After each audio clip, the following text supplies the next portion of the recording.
Hello, I present to you a collection of information regarding movement-based Warlock abilities, focusing on using them to rotate as successfully and quickly as possible. I will discuss the basic Warlock movement concepts by reviewing the Burst Glide jump ability to start. I will explain the intricacies of Blink and Icarus Dash by using Burst Glide as our foundation of understanding for the game physics. To use Burst Glide efficiently, you must understand the difference between your jump and your glide. When you press your jump button, which defaults to X on PlayStation and A on Xbox, your character jumps. When you press your jump button while airborne, your Warlock glides. Note that you do not always need to jump to be airborne. Running off of structures is the easiest, most common way to enable a glide without jumping. Every time your character glides, a burst is created, which pushes you in the direction of your momentum. Any and all horizontal momentum produces a similar burst effect. The more momentum, the bigger the burst.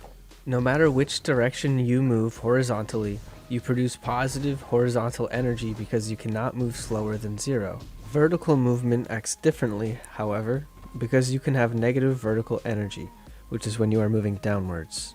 Your negative vertical momentum, which builds up when your character is falling down, acts against your burst, which is why your character will lose all momentum vertically if you glide while in freefall.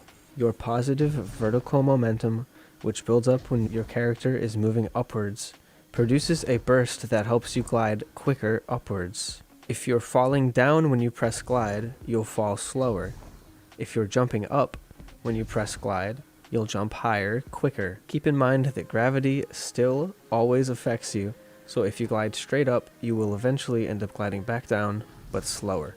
Now that we understand that the Warlock's glide naturally counteracts gravity, we can put it to good use in our movement and rotations by reverse engineering it.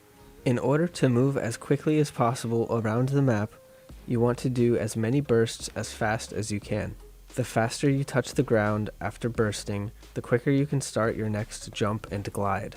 Touching the ground faster than normal goes against how the glide naturally works, and wants to work, which is where our horizontal movement comes into play. You can manipulate your glide into pushing you back down to the ground faster than normal by activating your glide immediately when your character has started generating negative vertical momentum. To put it simpler, if you press your glide button as soon as your character has begun to fall, your character will arrive at the ground quicker than if you did not glide. If you time it too late, however, your glide will counteract gravity and you will be stuck floating. If you time it correctly, your character's burst will push you downwards, increasing the gravity effect on your character. If your Warlock has a long way to fall, make sure that you cancel your glide as soon as the glide is completed. You can tell when the glide is completed if you listen to the sound of the glide when you press the button. As soon as the glide sound begins to fade away, cancel the glide. Keep in mind that when rotating, you won't always be able to move downhill, and you will have to move uphill and jump above structures. The same concept applies that you want to time your jump so that you will touch the floor as fast as possible. You don't want to spend any unnecessary time in the air because you will both arrive at your destination slower and you are an easier target to hit. A lot of times, you will need to incorporate mantling or sliding in your rotations. Do not force yourself to burst glide bunny hop everywhere. It will be inefficient as your route will take longer to complete.